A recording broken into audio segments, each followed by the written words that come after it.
Hey guys, Mike Sullivan. We're going to talk about some different stringing styles, different types of mesh, a couple other options. The first option is your most basic. It's a hard mesh. It's a coated nylon that's going to have a hard feel. It's going to be, slightly weather resistant. That's kind of stuff is going to wear out as you break it in. It's going to be a consistent pocket that's going to hold its shape. Next step up would be something like an East Coast. It's a semi-soft feel to improve your feel of the ball in the pocket. It's got a wax that's been applied to it, gives you a tack, a real grip on the ball. It also adds to the weatherproofing of it. It's something that can wear off. It can be reapplied. It's just a grip, really about gripping the ball, giving you a slightly more consistent product.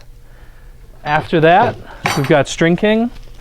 String King comes in a semi-hard and a semi-soft, so one's going to be a little closer to a hard mesh, really broken in. One's going to be more like a soft mesh that's not really responsive. String King is totally waterproof. It's really the most consistent product out there for stringing, where you're going to feel the same release, day in, day out in the cold and the wet, anything like that. The final thing I'm going to talk about is traditional.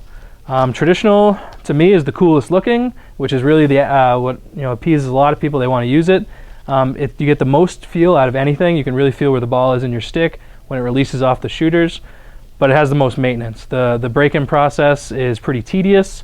A lot of adjusting the string, readjusting the leathers until you finally get that pocket really snugged in and set right. Let's talk about the anatomy of a string job. I'm going to break it down super basic so really anyone can understand the components that go into a string job.